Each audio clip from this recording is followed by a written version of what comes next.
Hello, I'd like to invite panel one to please take their seats at the table. My name is Eileen Keyes. I'm a research specialist at the Institute for the Study of Crime and Justice here at CCSU. We're about to present panel one, which is Reentry Stories, What Works? Successful formerly incarcerated individuals tell their story. In an effort to not be repetitive, I'd like to invite you to open up your folders, which includes detailed biographical information on our panelists, and also on our esteemed moderators and other speakers.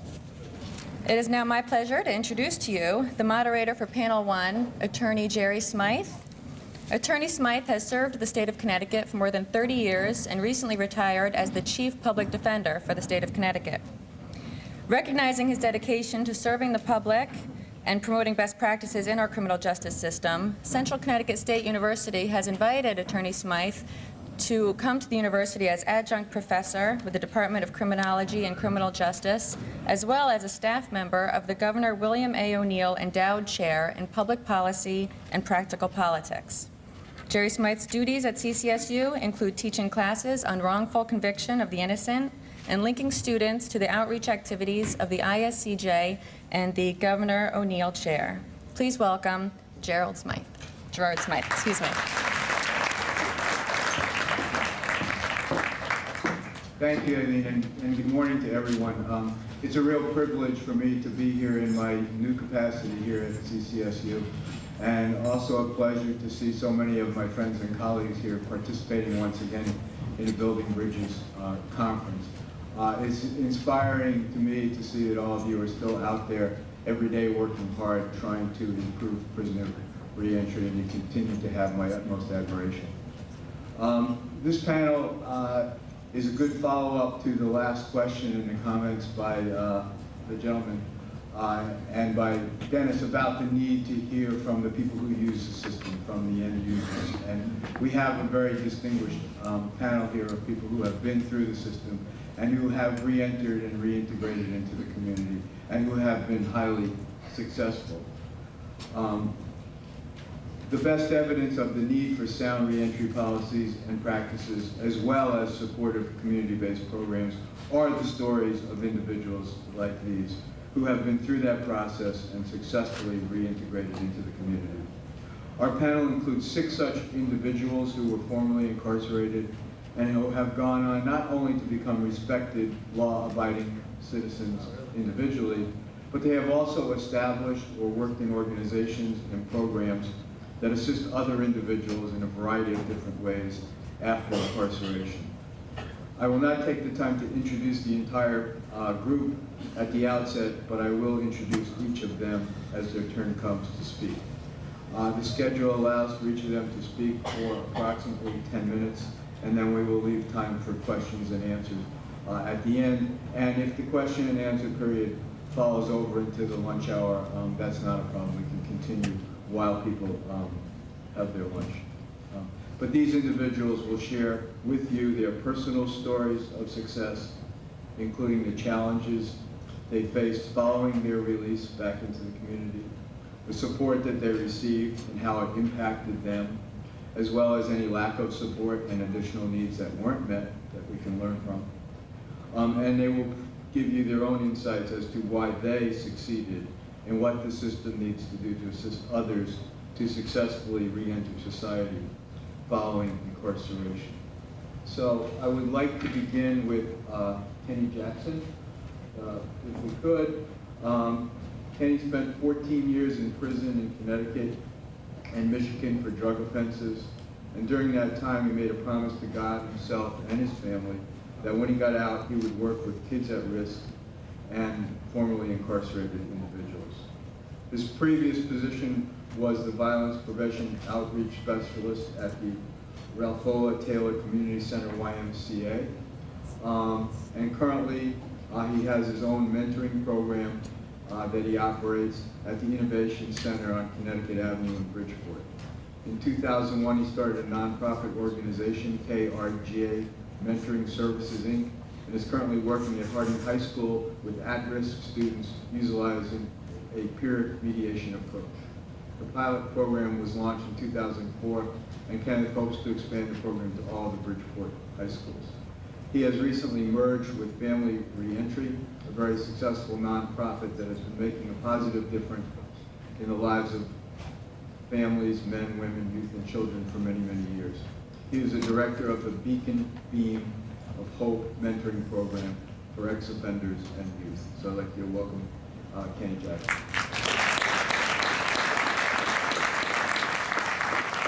Thank you. First of all, let me say how honored I am to be here. But to go first, I wasn't expecting that.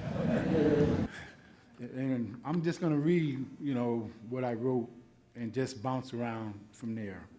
Because when I got out of prison, my biggest fear was what I was gonna do for money. Okay, and when I did get out, my major fear was who was gonna employ somebody like me who had a record as serious as mine. And I know, it's none of your business, but in my record is manslaughter, various assaults, various gun charges, drug charges, and things like that. So it's very, very serious, okay?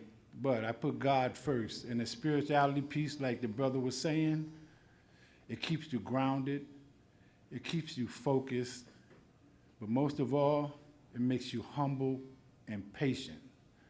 Because as an ex-offender, that's one of the major tools that you need is patience. Because when you do get out, somebody with a job isn't gonna kick your door down. So you have to have a plan A, B, C, and D, and so on and so forth. Because as being an ex-offender, those first few plans might not even be accepted. So if you don't got patience, and if you don't believe in the higher power, you're not gonna make it. You're just gonna go back to those devilish ways that brought you into the penitentiary in the first place. And that's why I was in and out. Not only did I do time in Michigan, I did time here. Okay, my prison life started here. But I thought that I could be a traveling salesman and bring my negative ventures to Michigan. And that's where I got incarcerated for the last time, because I was 34 years old when I got arrested in Michigan. And I went in a male, but I came out a man, because I came out on a mission. And sometimes as offenders, when we're in these various institutions, which don't prepare us for success, we have to prepare ourselves. And the only way not to recidivate is if we accept our shortcomings, we accept what we did, and if we accept different ways that we want to change ourselves, because it starts with self. Self is the one that got me in prison. Self is the one that's going to keep me out. But I'll use the various tools that I embraced while I was in there. Because after all, prison is just like education. They're both systems, and systems have flaws. That's been proven time and time and time and time again. And if the system doesn't bring tools and ways for the individual to recognize that there is some things for him or her to embrace, that's all you're gonna do is recidivate. And as I was saying, I had more years in prison than I did working a job. Because in my criminal record, as I said before, who would want to hire me? All right? I didn't have any type of trade to fall back on. So I was in a school of hard knocks. I was miseducated by an education system that did not prepare me for real life. And that's because I didn't help prepare myself for real life. And as you be in these different systems, you know, you would hear a number of guys come through, passing the buck, passing the blame, blaming on the white man this, blaming on the white man that. But I'm nobody's puppet, okay? Nobody makes me do something that I don't want to do. Nobody made me sell drugs. Nobody made me carry the pistols I carry. Nobody made me do the assaultive behavior that I did. And once we accept our responsibility, that's the ultimate experience of the beginning of change. Okay, once I came to terms for what I caused, not just the pain amongst myself, not just the pain amongst my family, not just a very ugly example that I put out there for my kids. Because I know I can speak from, you know, a number of the ex-offenders who was running the streets. We was moving so fast out there, we didn't have time to love our own children. We didn't have time to be an example for our sons and our daughters. So what we would do is, while we're making that fast money, pass it on to them and call that love. I got a son doing 30 years for murder right now. I got another son who has a prison number. I got a younger brother who has a prison number. Why? Because I exposed that to them. And when they embraced it, and when they called me from lockup, or when I call them from being up in Enfield or up in Summers, and my son's mother would tell me that my son's acting out, who am I to tell her to put him on the phone and tell him how he better act, who he better respect, how good he better be in school? And at the same time, coming over the telephone, you got 1 minute left for this phone call. How am I going to discipline mine from the penitentiary? You can't do that. I don't care how thorough of a father you was or how gangster you was when you was in the streets. That distance that you create from your own child, they don't respect that. Because when you was gangster with it out there, that negative prestige was passed on to your child. And now it becomes a fear factor. And other people would soup your own child up and telling your own child on how bad your father was, how nobody messed with him.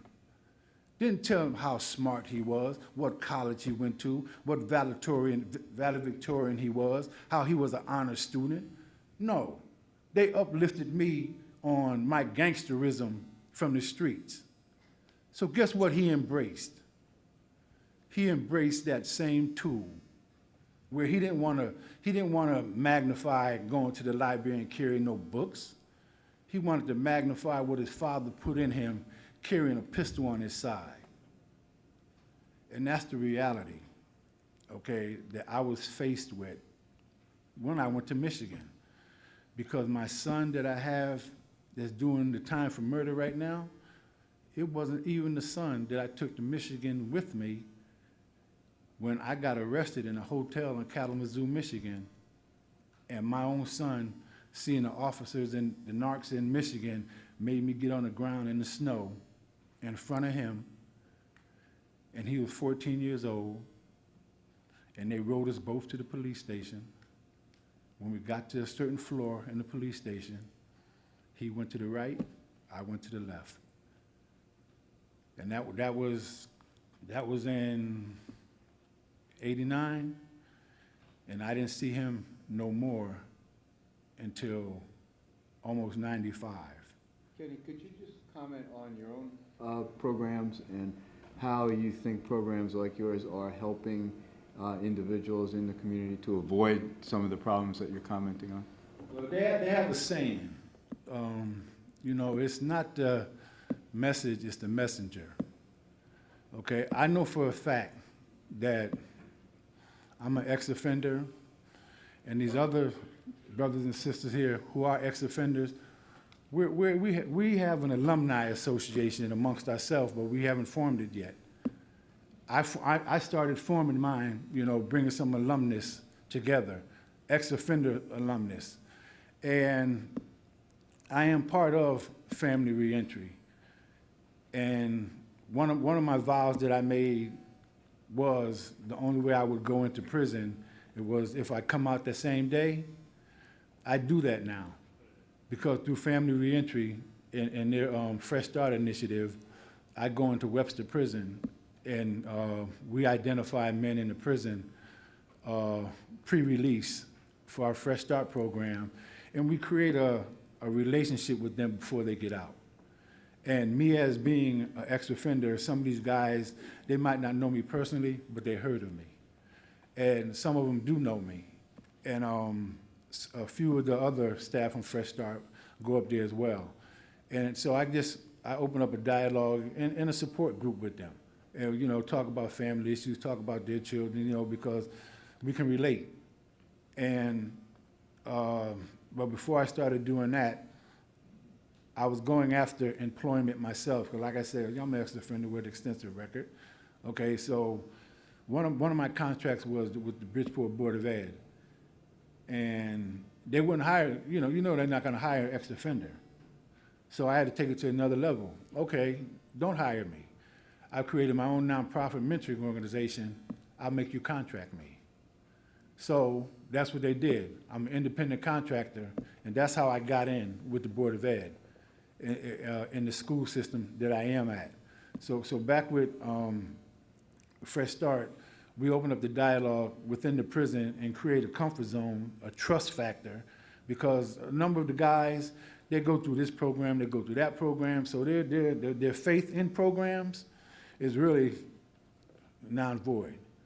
So with me being one of them, that's an icebreaker in itself, because, you know, like I said, I know them, or they've heard of me. I did certain things with them in the street, whether it be negative, now it's positive. And so it's that support system that we start before they get out. And when they do get out, you know, they come to the Fresh Start program and get into our computers and look for jobs and things like that. And we also started a paint company that ex-offenders are involved in.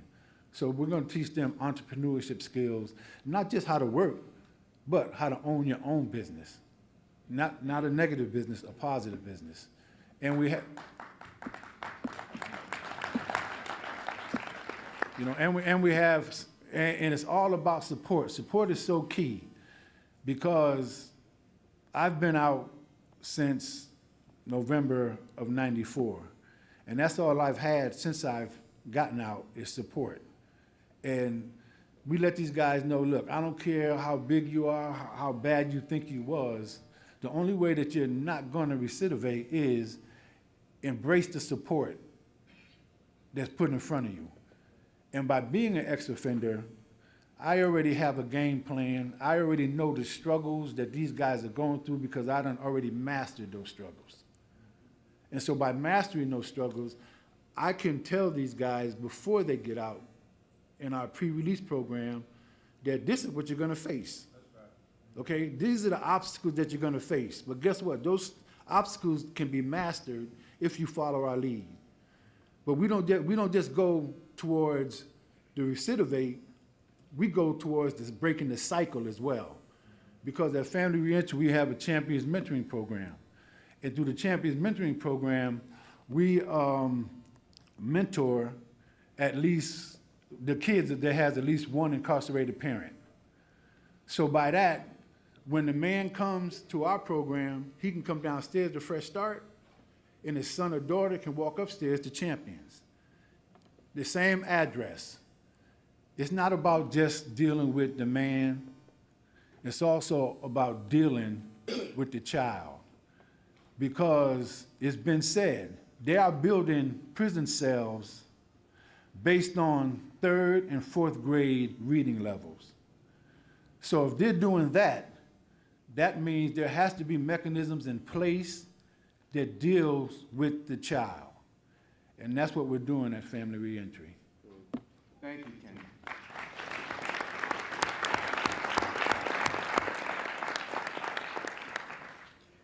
To Kenny's right is Jacqueline Karen. Jackie Karen currently works as a legislative aide at the State of Connecticut General Assembly, and recently completed a 6-year term as alderwoman for the Norwich City Council. Previously, Jackie used the adversity of her past experience as an inmate, a recovering alcoholic, a welfare recipient, and single mother to help herself and others rise above their circumstances to create better lives.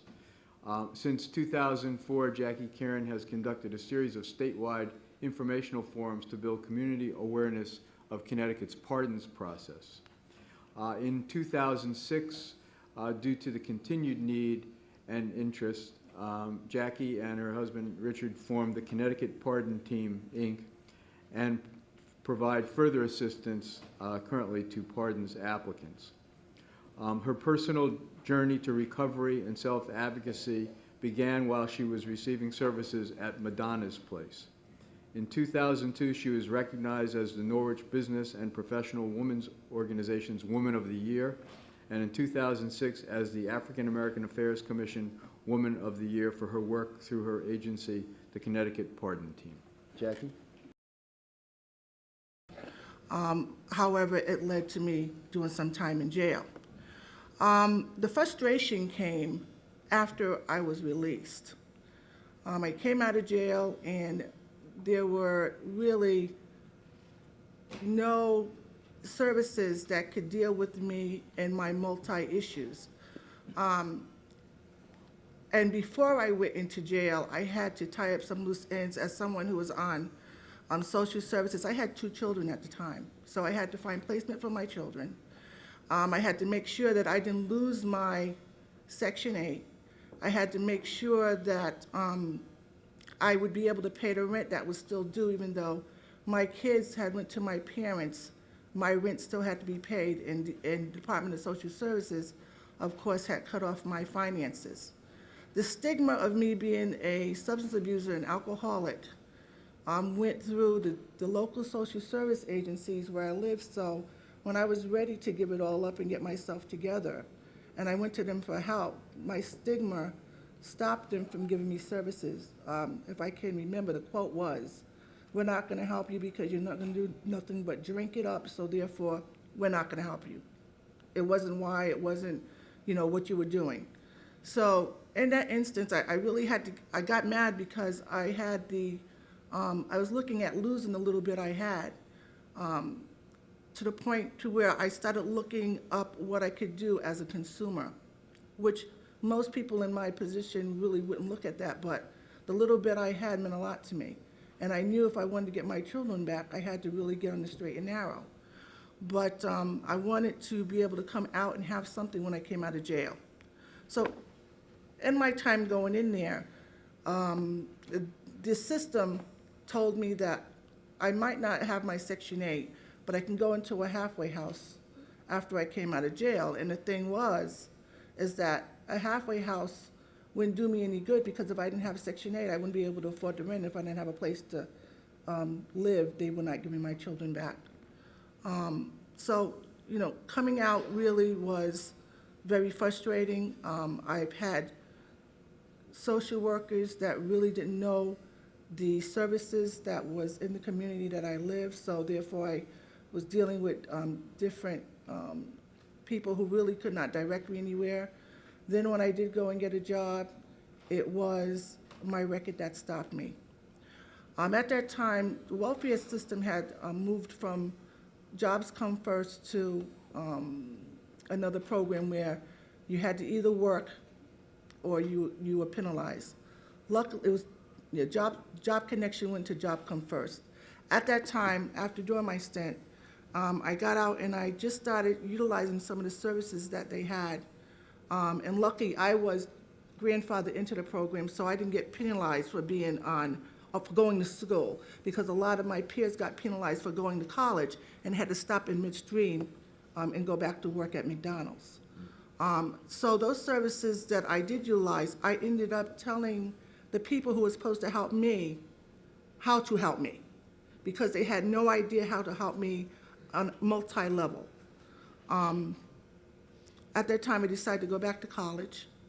I got my associate's degree, and even with my associate's degree, it was really difficult for me to get employment because I had that scarlet letter that said I was a felon.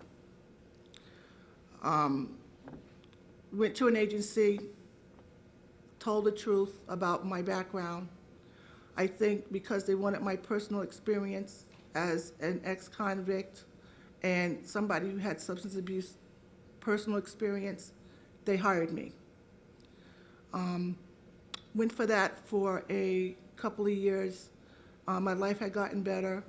I was trying to just, move up the ladder and started looking for another job.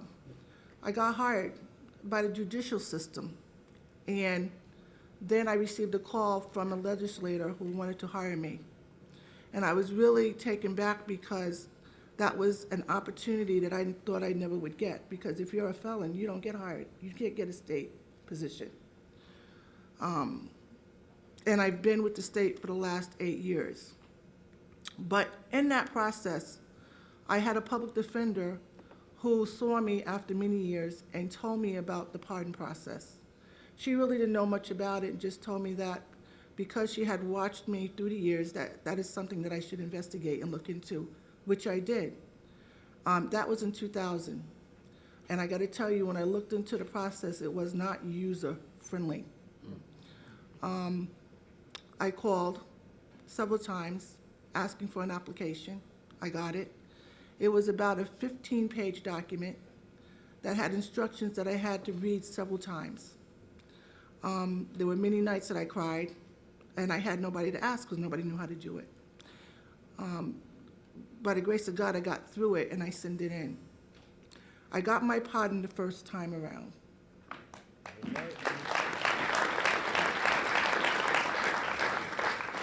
But I was just so taken back by the difficulty, and I considered myself a pretty intelligent person.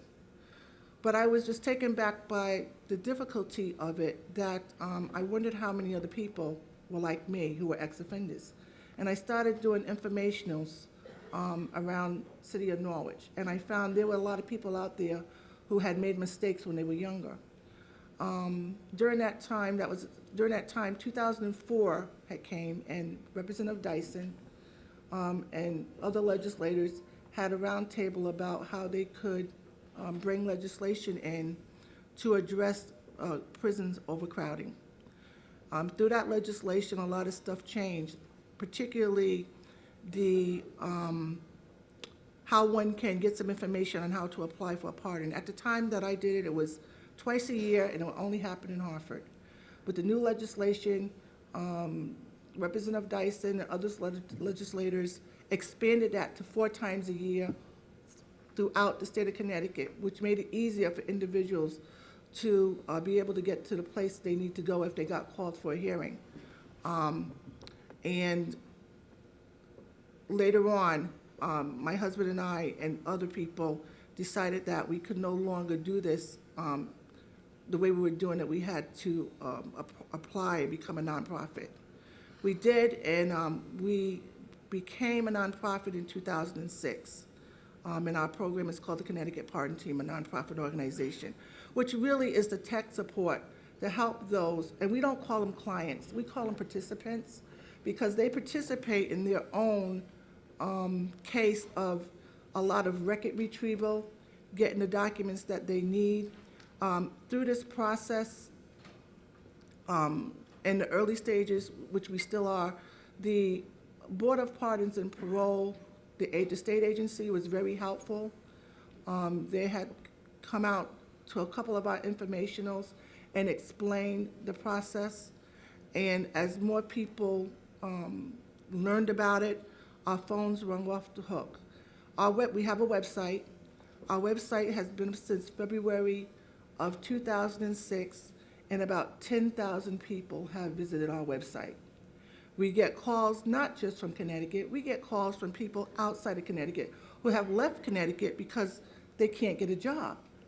And found that this process is now more user-friendly, and they start the process and even come back to Connecticut to get it done. Last year we talked to the legislature to get some funding. to expand, because we are statewide. Unfortunately, we didn't get that, but that has not stopped the passion of our program. We have a 9-member board who are all volunteers. They go anywhere in the state of Connecticut, whether it be an informational in a hall, somebody's home, a school, any way we can get the information out there to people about this process. Because, quite frankly, it doesn't matter how educated you become. If you are a convicted felon, it is very difficult for you to get employment, even at McDonald's. And the problem is that most of the people who we help, they get a job, they work 3 months, and then they're let go because something came up in their background. When quite honestly, it's about the dollar bill. If I'm somebody who's coming out to apply for a job, and the manager might love me, I have a record, he goes back and he talks to his human resource people. His human resource people say, we can't hire nobody as a convicted felon because our bond insurance will either go up or we'll lose it. So we cannot hire him. So really, it's about the dollar bill. So I think, with all collaborating with other agencies, the ultimate thing is I think everybody should have an opportunity that really show that they have turned their life around, who have gone back to school or just really have made significant changes in their life. They shouldn't have to pay for a mistake for the rest of their life, because with something on your record, it's like, as Senator Looney said, it's like paying for your crime for a lifetime in installments. So the system has gotten better as far as helping ex-offenders, but there still has to be other things in place. So when you guys go back into session, I just don't want the legislation to impede on us who are definitely trying to move forward. We have enough barriers as it is. Thank you.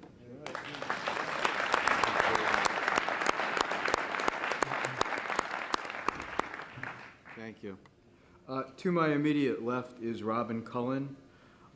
Robin served 3 years at York Correctional Institution in Niantic for a one-vehicle DUI crash, which resulted in the death of her girlfriend on their way home from a wedding. Robin is a member of the original therapeutic writing group at York, facilitated by author Wally Lamb, and a contributor to the 2003 prison anthology, Couldn't Keep It to Myself. Robin is in her 3rd year of employment with Mothers Against Drunk Driving as Victim Impact Panel Coordinator, facilitating a court-mandated program in Connecticut for first-time DUI offenders. She is a featured speaker with MAD, presenting The Hard Truth, a hard-hitting, impacting program exacting the permanent effects of drunk driving to high school and college students. Robin? Good morning.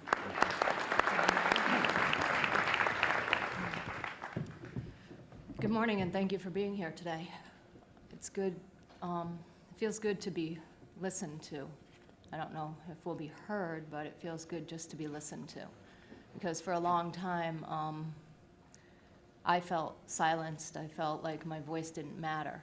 And I've had some opportunities recently, over the past few years, to do just sort of things like this that give, I guess we're referred to as previously incarcerated people, a chance to be heard.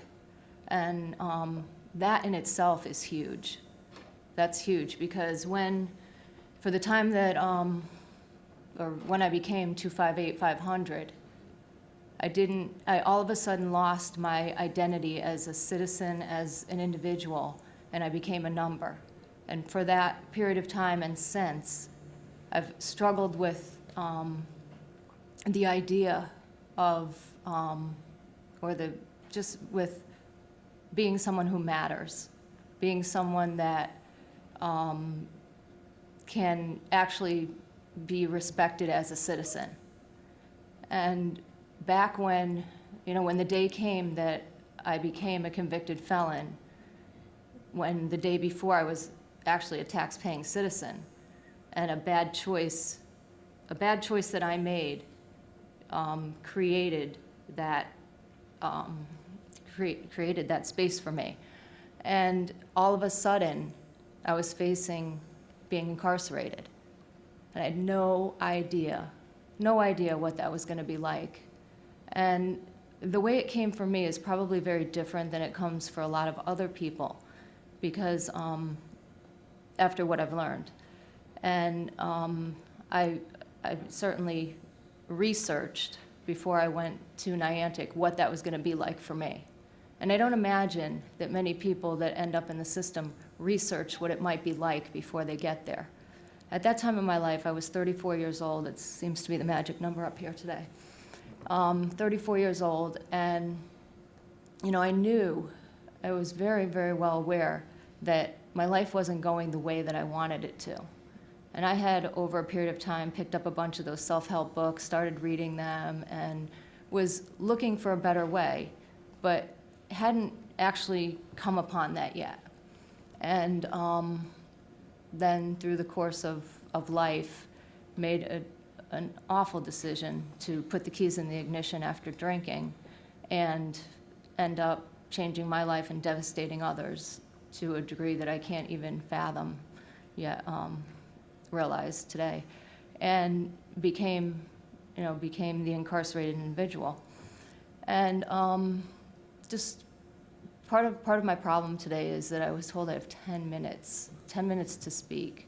And the experience that I had over the 3 years of being in Niantic just gave me so much material that to put that out there to you in 10 minutes is absolutely impossible.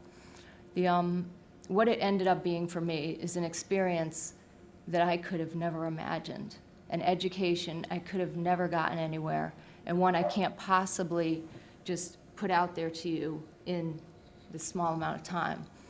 But what I did walk away with is knowing that the real underlying issue, the real reason that I was incarcerated, the real reason I ended up there at that place in my life was not, it was not the fault of someone else. It was a decision I made, but under that was the disease of addiction.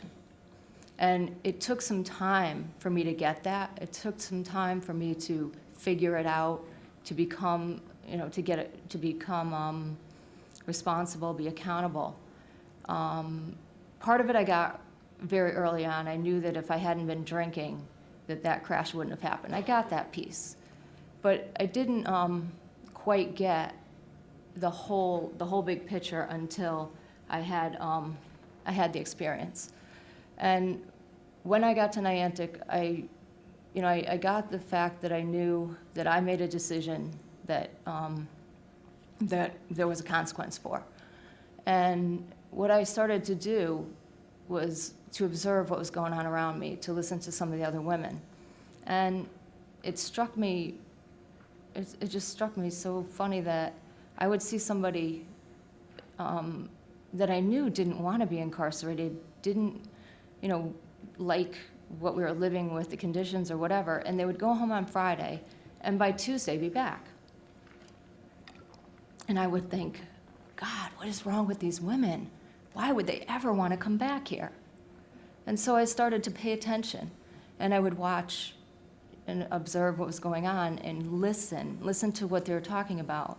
And I very clearly got that underneath, the women didn't want to come back. Nobody would want to live under those conditions voluntarily. But what was really happening is nothing was changing, and they were going out into situations where they didn't have anything more than what they got there with, or not much more.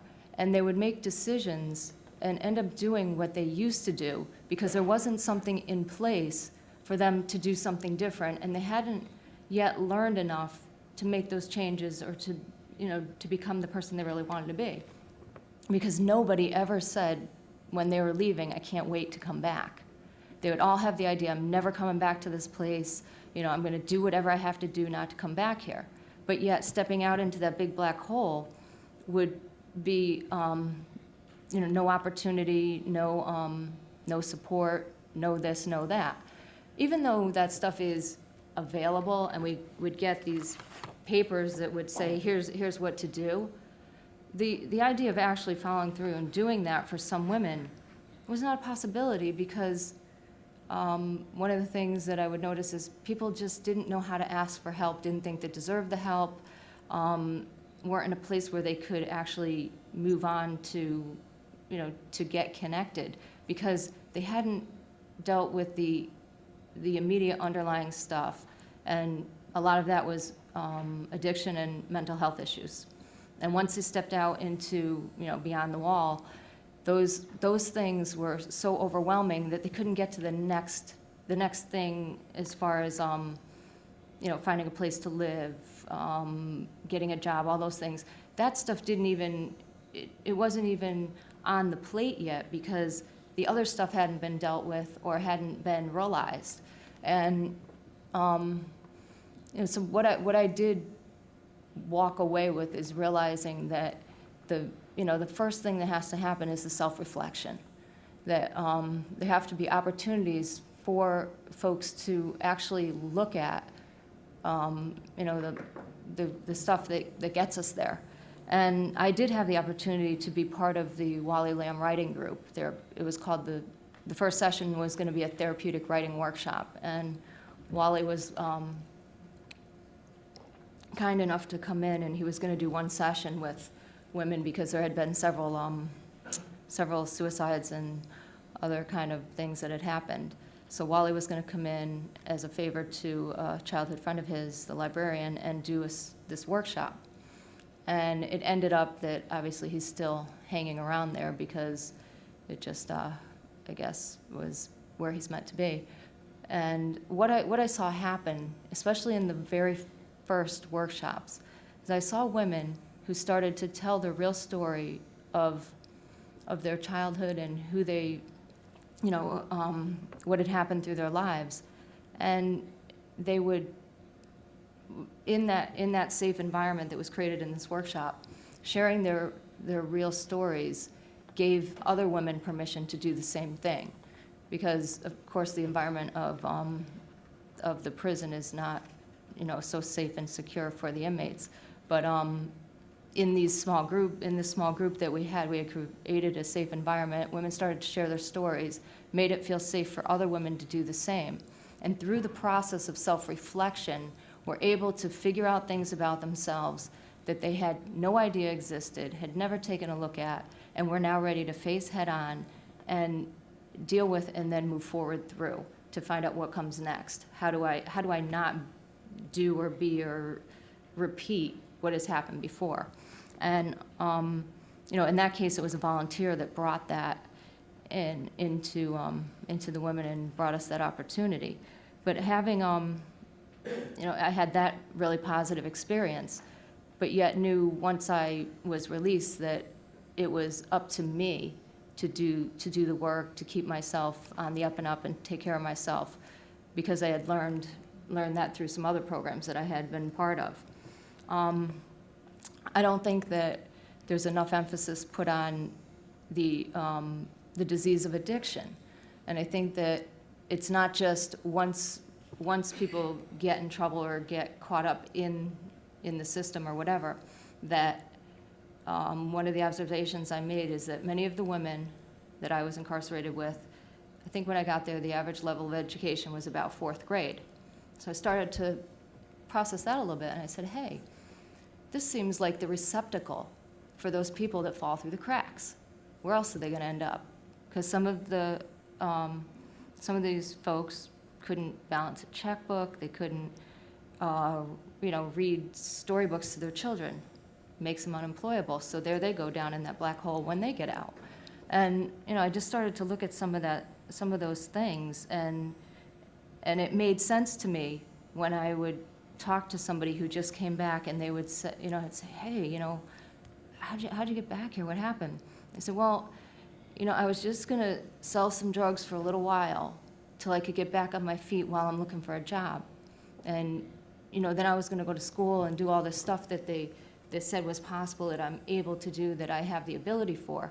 But since the person couldn't get there yet, they thought they would fall back on the old behavior, and just do whatever until they could get to that, until the dream could be realized or the means comes.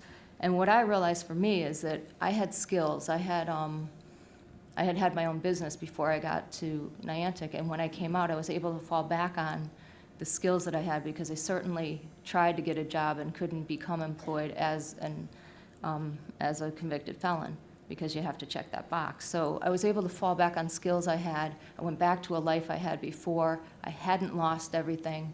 You know, I had a much different situation than many of the women that I was incarcerated with, and realized that very often it was circumstance that that was underneath what brought them to the place that they were at to make the decisions that they made. Sometimes women were selling drugs or as far as themselves to feed their children. You know, this is what I heard while I was there because I was behind the lines. I got the real dirt. I got to talk to folks who I at first thought were different than me, were just bad people. And what I finally realized is they were good women who made bad choices, but that there's also a system that isn't exactly functional. And now that I'm out and back in society, I realize that we can just do better. We can do better. But if we don't know who these people are, those people are, the people that I thought were different than me, if we don't all speak out and share the story and tell what is needed, what we need, what I need, I heard that up here, people need to know what we need to get us up and out and integrate back into society. So I know, I'm probably just talking in circles and trying to throw a whole bunch of stuff out there, but I just really wanted to share what I saw behind the walls, because when I was heading there, I thought those people were different than me, and that I would just do my time, try to save myself, get out and get on with my life. But the education that I got was so much more than I could have ever imagined, and that I have a higher power that put me there for a reason. And I am so grateful for the opportunity to just share what I know, and I just always hope that we can do it better as a society. So thank you.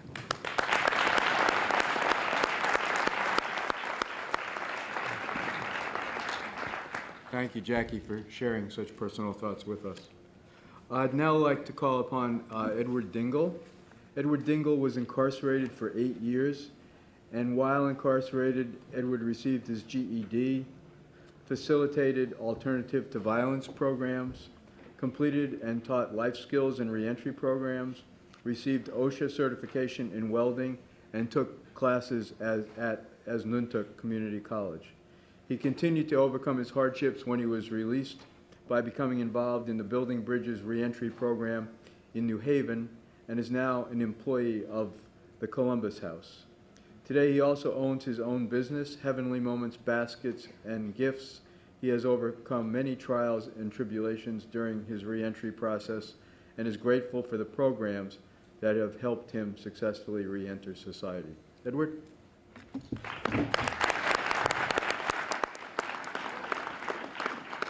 Good morning, ladies and gentlemen.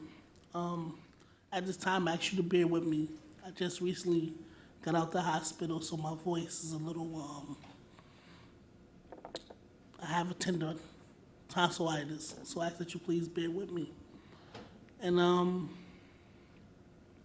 basically, my life story is no different than the lady and gentleman you have heard earlier. But I would like to give thanks to God just for seeing me through. And for granting me this precious opportunity. I'd like to give thanks to the founders of the Building Bridges program for believing in brothers and sisters such as myself and giving us the chance to show that change is possible. And most importantly, to Jerome Williamson, Noel Ortiz, and all of the case managers over at the Building Bridges program for empowering me to be a believer in myself and society and others. My journey through life thus far has not been a cakewalk. However, I can and will say that despite my circumstances, I am somebody. I think back to the old me and I remember the labels that were put on my head, such as unrehabilitated, menace to society, thug and gangster. Then I look at the new improved me and I say, go ahead with your bad self. You see, it took a lot for me to get here, but now that I've arrived, there's no going back. Change is possible. Change is good. And when a name like Building Bridges comes up, it represents for me hope, ambition, and rehabilitation. Never have I met so many compassionate, respectful, and hardworking individuals that are focused on creating change and being a part of the solution. Having said that, I commend the board, case managers, and members for designing and orchestrating such a unique program like Building Bridges. I cannot begin to imagine the many lives this program has impacted so far. However, I can only pray that it would affect many more. In conclusion, I would like to end with the words of the late Dr. King, who once quoted that the ultimate measure of a man is not where he stands during times of comfort and convenience, but where he stands during times of challenge and controversy. Thank you, Building Bridges, for realizing the ultimate measure of me. And I go on to say this because I'm grateful to be here today, to go through the trials that I've been through, to endure what I have endured, but today to be here and be able to be a voice for those who can't speak for themselves. Thank you.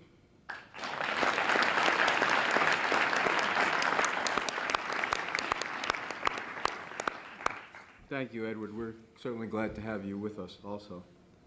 Next, I would like to call on someone who's not in the program but who has been added to the panel, and that is Lateef Thomas to my extreme right. And Lateef, I think, is an important addition to this panel because he is currently going through the reentry process. Lateef was recently released to the New Day program in Hartford after 8 years of incarceration, and he can speak directly to the ongoing reentry experience. He was part of the program at Carl Robinson, and currently he resides at the Bond Street House in Hartford. He also participates in the Strive program at the Sand Corporation and has been accepted at the Connecticut Culinary Arts School on Sigourney Street in Hartford. He is also appointed as a house manager at the New Day program. Lateef?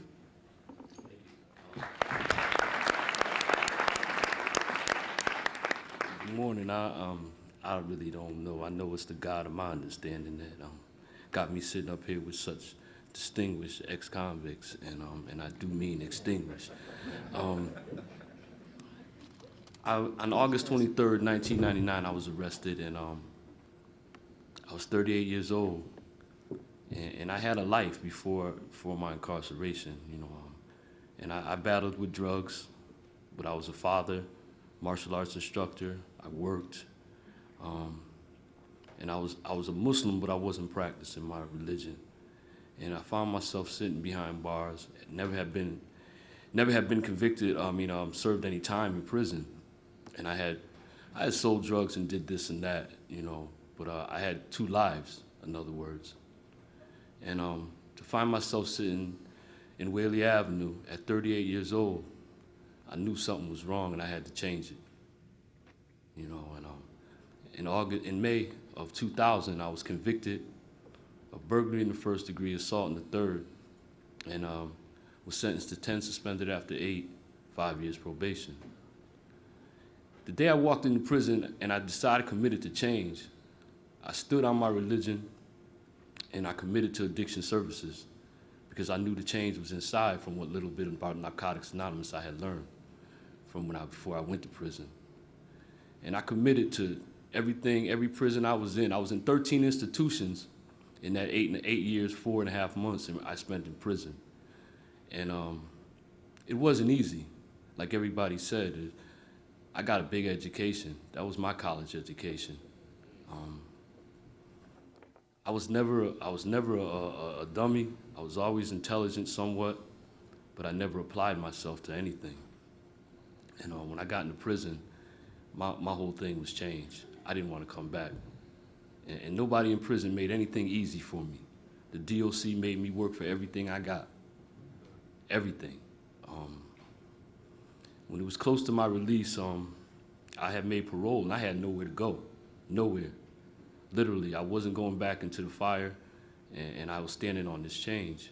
And DOC turned me down for everything, everything. And one lady believed in me, Deputy Warden Rinaldi, and she went to Donald Henry from the Sands Corporation, and they were coming into New Day. New Day was coming into Carl Robinson. I really didn't know much about it. And she asked him, she talked to him, and New Day took a chance on me. See, I was one of them 85% offenders. I was deemed violent, you know.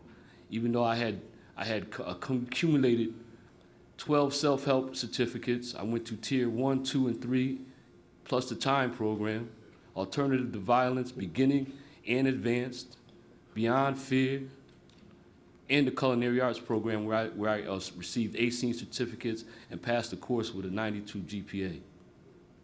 And the DOC said I couldn't get nothing. They were going to release me to the street, to a shelter, anywhere I wanted to go. And that was the setup for disaster. That's right. In those 8 years, I met so many good Muslims, practicing hard, speak Arabic fluently, know the Quran inside and out, that was in the same position I was in and kept coming back to prison. And the first thing I would ask them, like Robin said, was, how'd you get back here? You're too smart for this. And they all told me the same thing. Gotta live, I gotta get some money. Nobody wanted to give them nothing. And I always asked because I didn't want to make those mistakes. I didn't want to make those mistakes. I bumped my head 5 times a day, and every time I got up, I was a different person. See, I wasn't that convict. That gangster was gone, like Kenny talked about. That gangster wasn't there no more. I didn't want nobody to hurt me, but I wasn't going to let anybody hurt me. And I worked hard on change, and it wasn't easy. It's not easy to change in the prison. It's really not. When people know you as one way, and they know who you are, and they see you struggling every day, going to these meetings and going to these self-help programs, because see, DOC don't deem that you have to go to these programs. They don't deem it. You have to want this change yourself. And you catch ridicule. You will catch ridicule, and it keeps a lot of people from going to make that change. But I've always been my own man. And I went to every program that was available to me that was about changing who I was. I journaled, I shed tears behind the walls. I worked real hard on me. And when I went to parole and they granted me parole and I couldn't even get a parole bed, I just kept praying. See, everybody up here, that was the common thread. Everybody said that sat here. They had a God in their life. I don't care how many programs you offer, we need that spirituality. I needed it. And everybody sitting here needed it. And I just kept praying. And when Mr. Rinaldi went to bat for me, the New Day program was coming in twice a week. They would sit down with people. They sit down with you from 6, when you're ready to be released, 6 to 3 months. They would sit down with you, get to know you, find out if you deem and ready for this program, and what kind of person you are. See, they didn't look at my prison record. They didn't look at my jail record. They looked at me as an individual. That was real important. See, they seen the change in me because I kept saying, I'm not that person in that file. That person's gone. I made a mistake, and I owned it. I took full responsibility for everything I did. On December 10th, Connecticut Puerto Rican Forum and Sands came and got me from Hartford Correctional, where the bus just dropped me off, like they do so many others. Just drop you off and tell you, see you later. And I had everything I owned in 2 boxes. And Donald Henry took me over to the house on Bond Street, and the house has everything in it we need. I can't thank New Day enough, because they helped me get a life. I mean, because I'm one of them addicts. When I get high, I get high. When I get high, I get violent, because I'm going to get mine. And between the Sands Corporation and the Connecticut Puerto Rican Forum and that New Day program, my life is totally different. First day I got out, I ran right after my recovery. like was suggested to me behind the walls. I ran right to the masjid where that's my faith takes me. Next day I was down at Connecticut Culinary Institute signing up for their program. And I don't lie to anybody about where I came from. I'm a convicted felon, but I'm not that person anymore. And people have been pretty receptive. I still don't have a job yet, but I'm in the STRIVE program, which is another thing SANS offers. And the STRIVE program is about, it says getting jobs and training you to get jobs and how to get jobs, but it's so much more. It works on the person. See, because just about everybody in there has had some kind of trouble with the law, and it digs down deep and pulls some stuff up out of you. Makes you take a look at you and makes you put on a tie, want to get a good shave, you know, dress nice, stand up and be a man and be a woman, you know, how to conduct yourself in an interview. All the way down to how to shake somebody's hand. And that was surprising to me that a lot of people didn't know how to shake somebody's hand and introduce themselves. See, because that was normal. My mother raised me like that. I come from a single mother who was hard on me. She was real hard on me. There wasn't no father in my house. My mother raised me. And I don't blame her for none of the choices I made. But today I got a life because of the New Day program. They gave me a place to lay my head, and that was one of my biggest fears. Where am I going to go? I'm going to go to a shelter where everybody getting high and drunk. They kick you out at 7 o'clock in the morning. I wake up, man, I can have a nice breakfast, some bacon and eggs, turkey bacon. You know, I can have a nice breakfast. I can get myself ready, throw on some clothes, and go out and look for a job and go to school. You know, and I can walk down the street and people don't see a convicted felon if I don't tell them I'm a convicted felon. When I walk into a job and hand them my resume and fill out an application, they see a gentleman. And when it comes to that box in the application that says I'm a convicted felon, I check it and say, I will explain. I'm not that person anymore. And I know it's going to take a minute. It's going to take a minute. But I'm okay with that. Because if they don't hire me, you're losing out on a good employee. See, I know how I work. Yes, sir. I know how I work. Because I will definitely be an asset to any company I work for. Because you took a chance on me. And more employers need to look at that. There's so many good people coming out of the prisons. They just need a chance. Somewhere to live. Something they don't have to worry about where they ain't got to run back to the streets. I walk around sometime with $5, $10 in my pocket. That's a long cry from what I used to walk around with in my pocket. But I'm okay today. I'm satisfied with that. See, because I don't want for anything. I don't want for anything. That New Day program, I go back to that house, I got some food, I could open the refrigerator and decide what I'd like to eat. That was a big thing for me coming out the prison. I wanted to open up a refrigerator. I hadn't opened up a refrigerator in 8 years. I just wanted to look in. Hey, you know, what y'all got in there? You know, and the New Day afforded me that. They afforded me somewhere to take a bath, somewhere to lay my head on some warm sheets at night, and a soft mattress. A soft mattress. Lateef, I want to thank you very much. We have one more panelist that we definitely want to hear from, but thank you.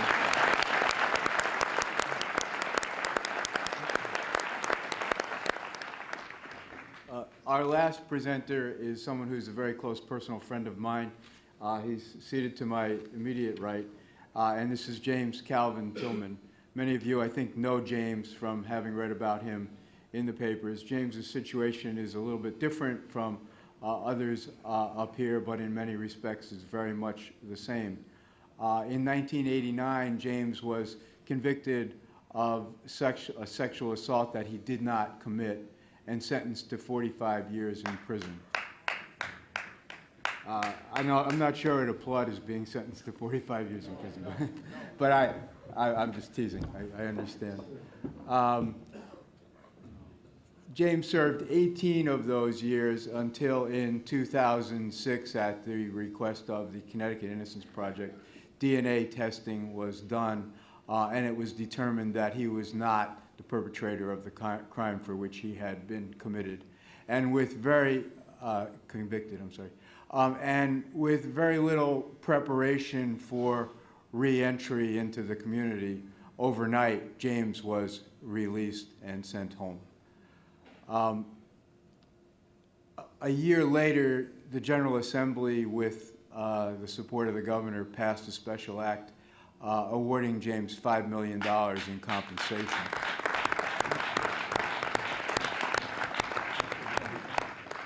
And I'm sure, as James would tell you, that's helped.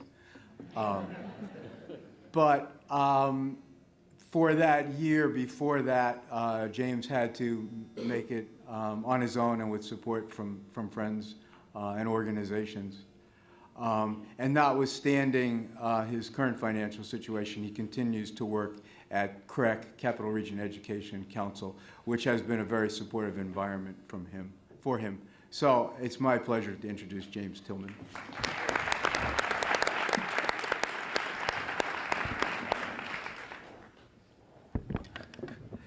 I think it's good afternoon, everybody. I think it's afternoon yet. Okay.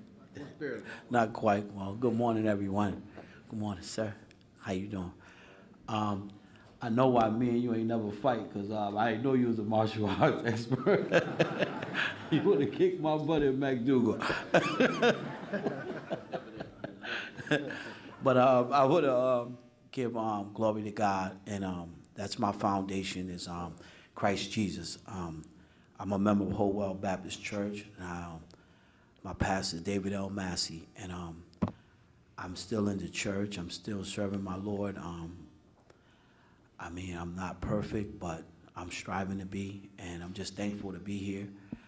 I wouldn't change my situation. Today I got Christ, and if I had to go through what I had to go through to get Christ, I'd do it all over again. I mean, I always thought that my life was my life. I can do with it what I want. But I found out through jail, through after jail, I found out that my life belongs to everyone in here. I found out that I have a gift, and I found out that it's just about people.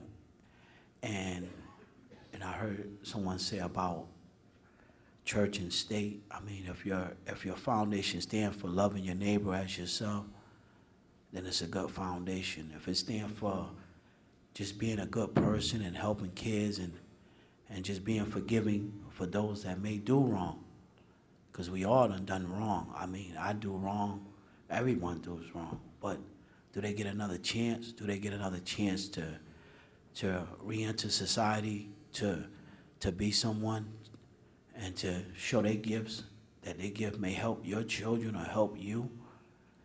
And that's why I chose. I got out, I got on welfare. I didn't have any money. I think my mother, she was my reentry program, because she bankrolled me.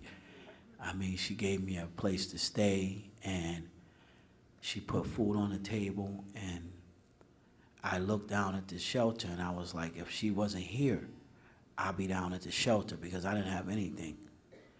And through friends and through CREC, Capital Region Education Council, they offered me a job, and I started working, and then I started to go into schools talking to kids, because at one time when I served Christ, when I started serving God, my life changed in jail. At first it was difficult. It was a lot of anger. It was a lot of going through a lot of hate. You know, wearing that brown outfit every single day. You know, that the food is just so nasty. It just don't give you no hope.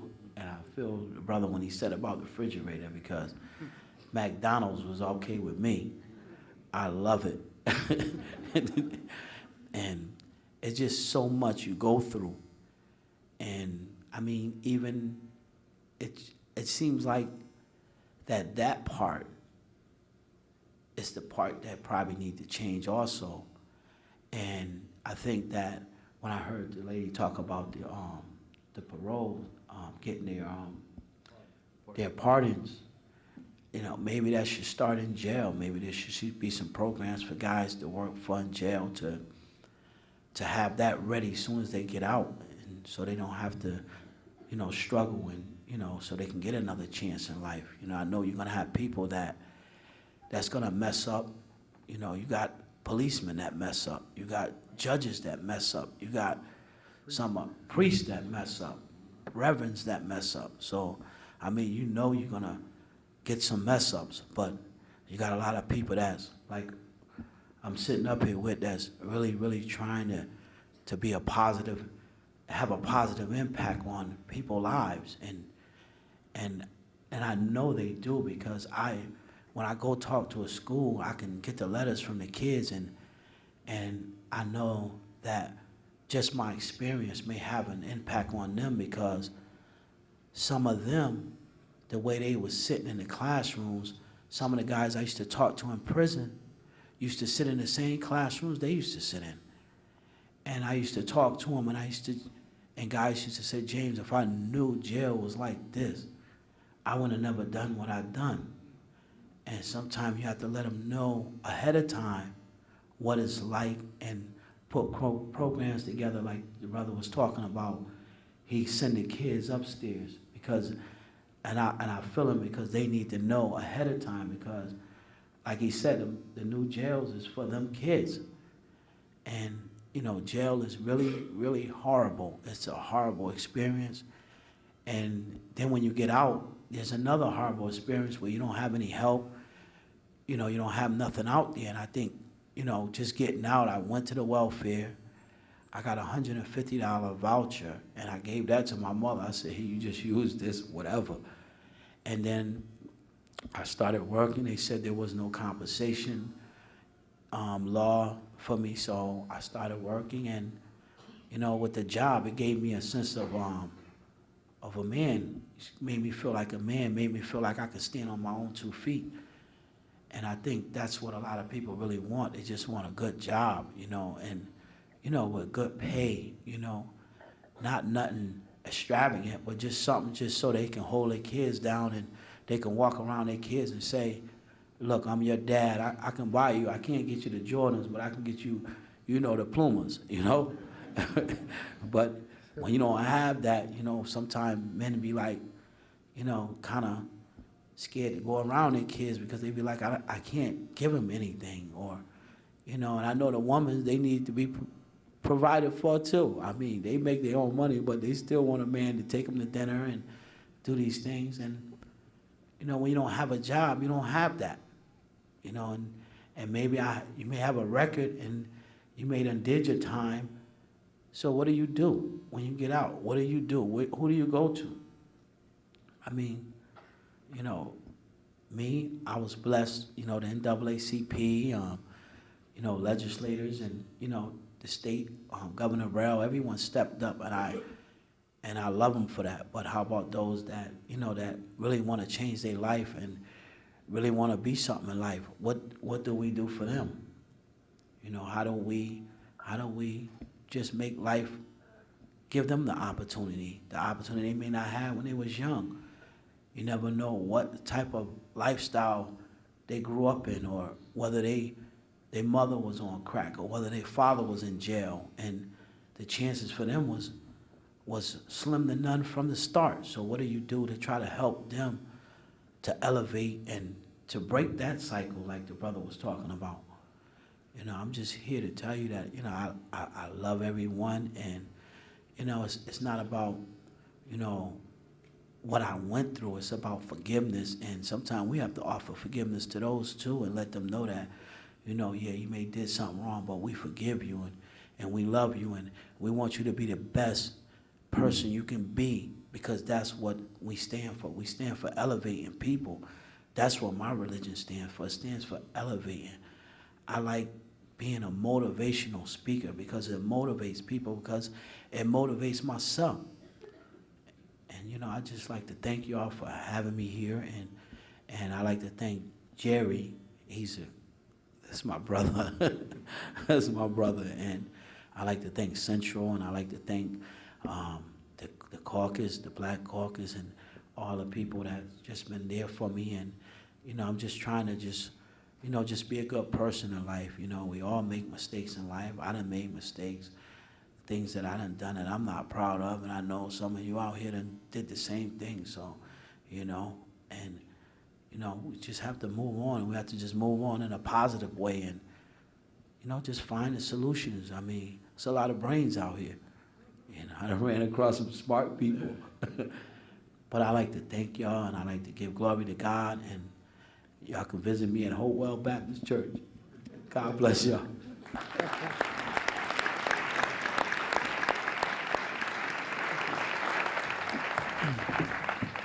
Thank you, James, and thank you to all of our panelists. It really is inspiring, and it certainly, I think, will motivate all of us to work to provide opportunities like some of the opportunities they've had or have made for themselves for other people re-entering the system.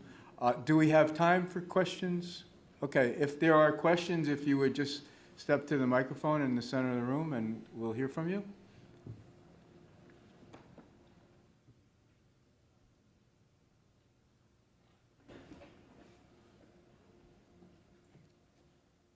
Good morning. I first want to thank you all for coming here and sharing your stories and your experience and expertise, so thank you for that.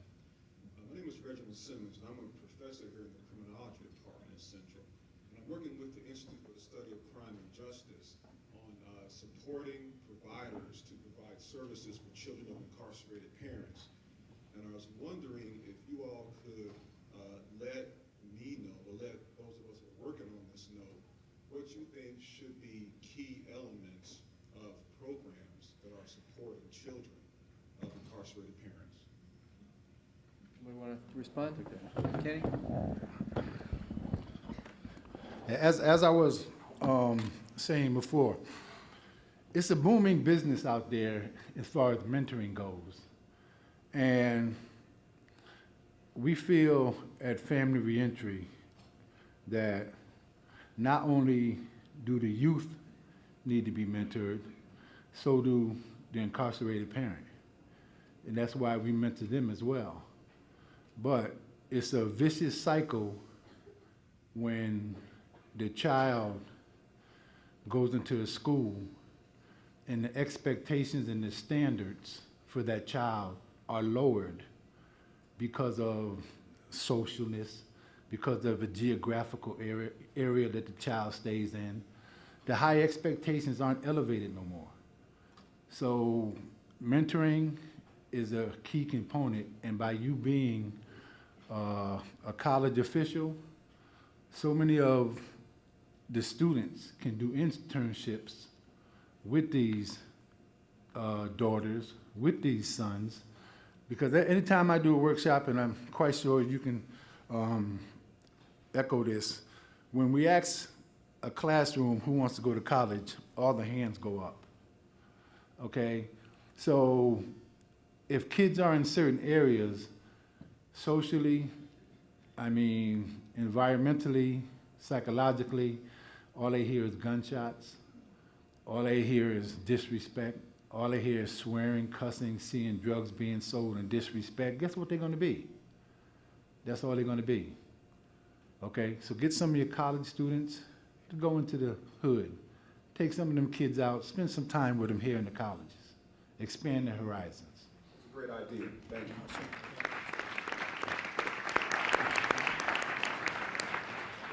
Also, if I may interject, my daughter was a straight A student before I got incarcerated. 2 years into my incarceration, my daughter started going the other way and ended up juvenile delinquent. And a lot of her issues was abandonment and anger. And these kids need to be set down and counseled. Because my daughter was a very bright young girl, and she was angry because I was gone. I left her. And they need like the mentors. But they also need that counseling where people can sit down and listen to how they feel. Because talking about your feelings is real big.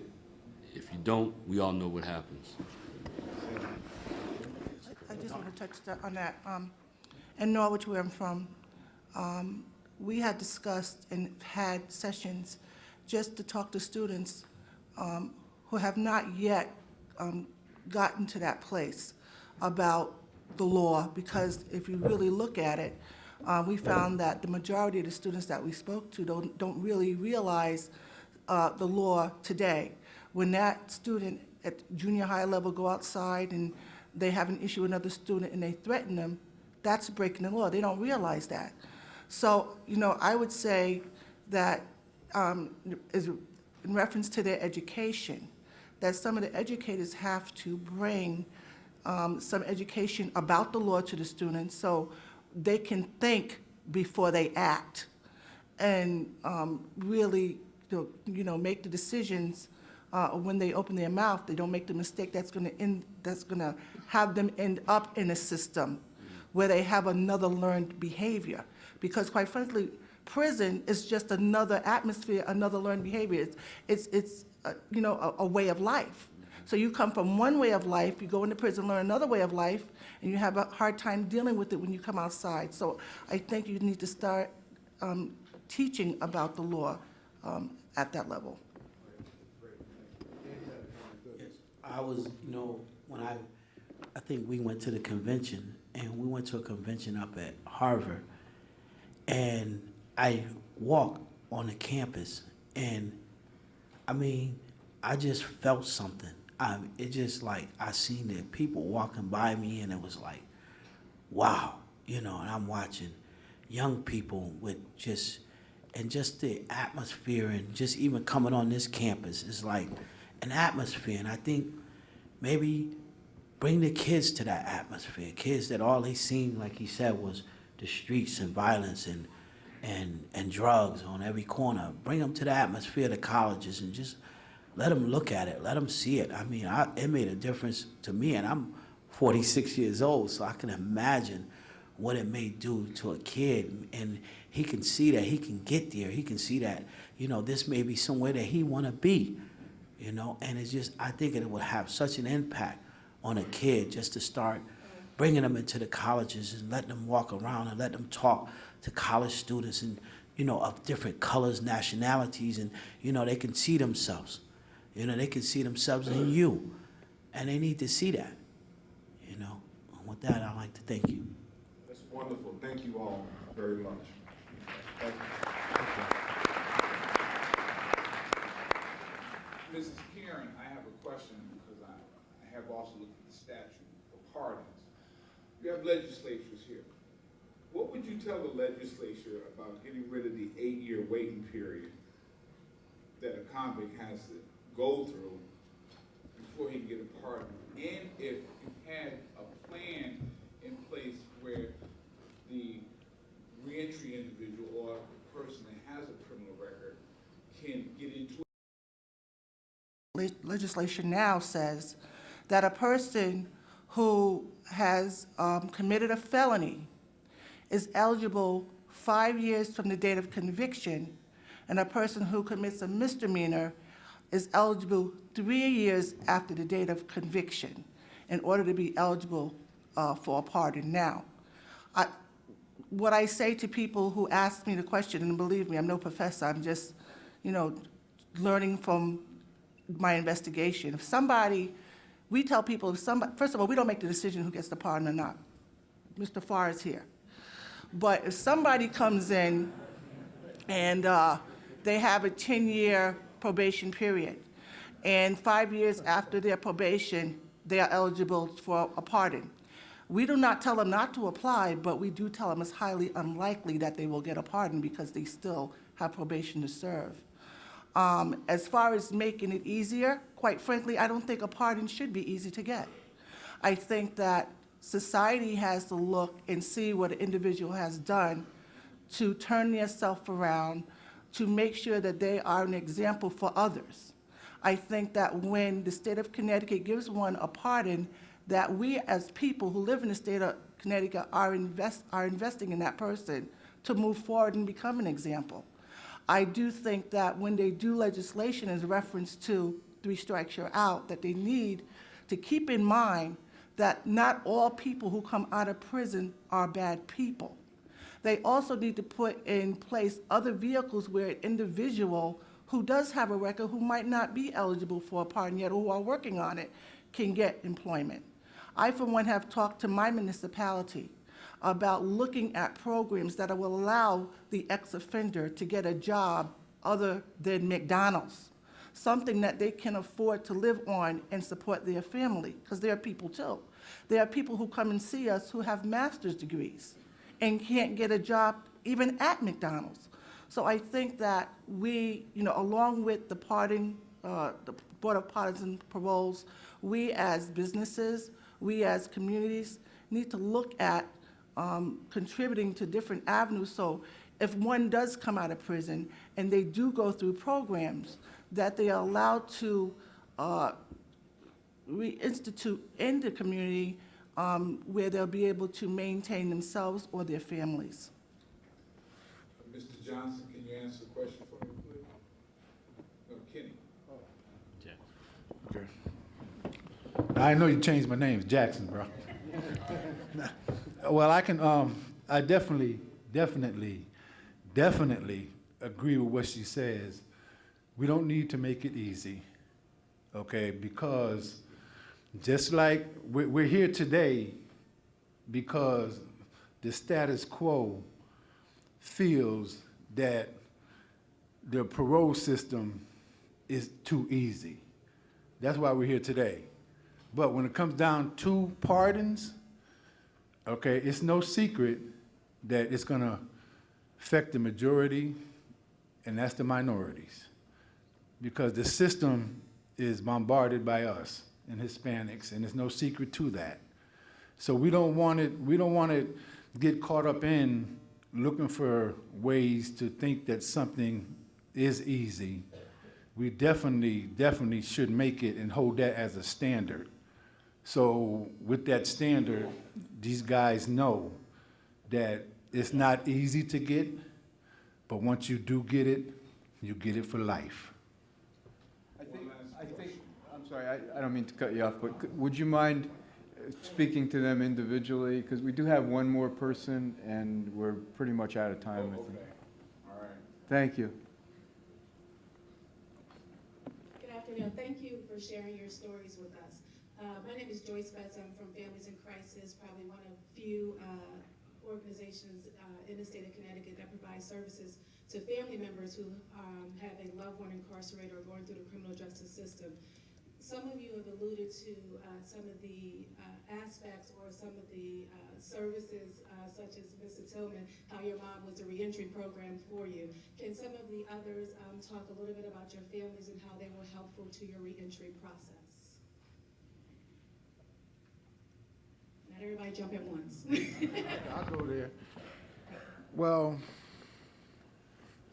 family, speaking individually, my family consisted of my grandmother, my mother, and my stepfather, siblings, and my brother. And when I was juggling around in the Connecticut system and bouncing around in the penal system here in Connecticut, I didn't respect the system. And because of my support, my support system was so close. So somewhat, I had visits regularly, money on the books, no problem. So that support was there.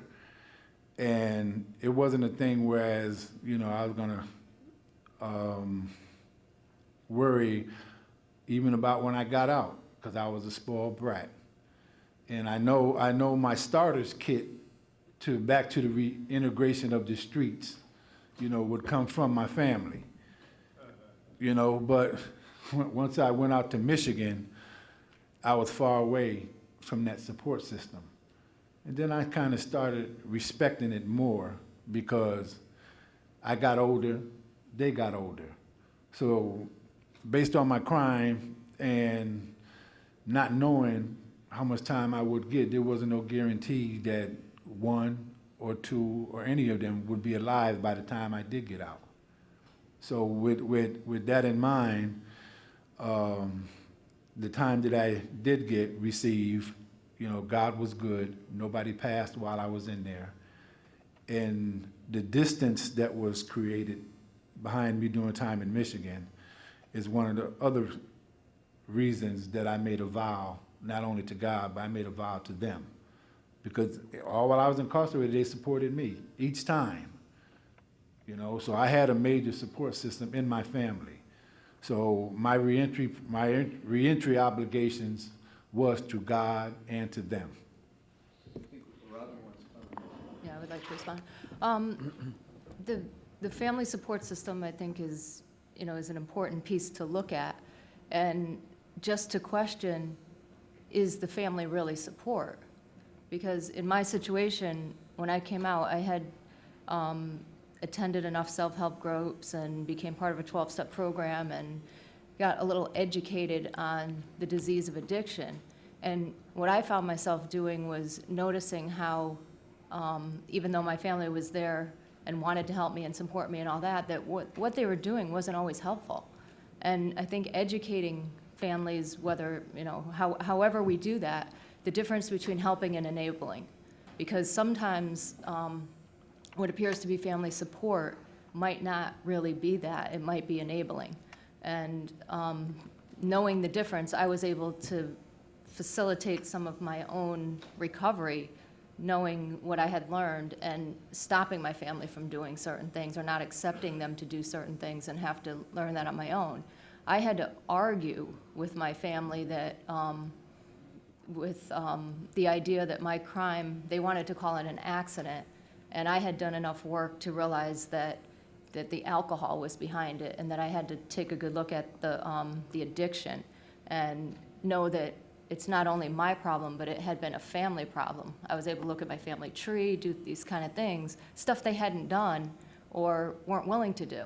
So it's not just about connecting with the family, but creating a healthy family network and educating and creating that awareness. So it's not always the best idea to put somebody back with a family just because it's their family of origin. It might be better to locate somewhere else and start with a support network rather than family of origin. Thank you. Was there one more question? And this will have to be the last one. This will be very quick, and the answers only have to be 3 yeses and a good word. My name is Amy Harris, and I'm working with a community-based committee called Clean Slate Committee. Unlike a lot of our friends here, we're not a nonprofit, we're not paid, we're just regular community people. We're organized statewide, we have different chapters, Hartford, New Britain, and Glastonbury, composed of previously incarcerated people, their friends, their family, people who have nothing to do with it, but just want to get a better re-entry policy. In the evening, it's all volunteer. We are doing a couple of projects. One, we've been working and will be presenting a proposed community-based commission on re-entry policies and plans with Commissioner Lance, something that all you folks have been talking about, and of course the subject of today's meeting. So we want those particular voices in the community, people that don't get to come to conferences like this, to be able to come to our meetings, get a chance to be on the commission. We do not do direct service. We're based on providing the community a voice in policy. We also, so our question to you is, will you support our committee? In reality, it's a good idea that the community has a voice, and we hope you'll participate. And as a community-based organization, of course, we have a petition here today talking about parole. We think parole needs to be reinstated, so we would also like your support on that. So you can just say yes, and that's it. Thank you. I'm currently working in collaboration with Clean Slate and the Better Way Foundation. Thank you. You know that. People want information about your organization. Can they approach you here, or do you have things with you? Yeah, in fact, we're conveniently right in the middle. Very good. Thank you. Thank you. Okay, thank you very much to our panel and to all of you.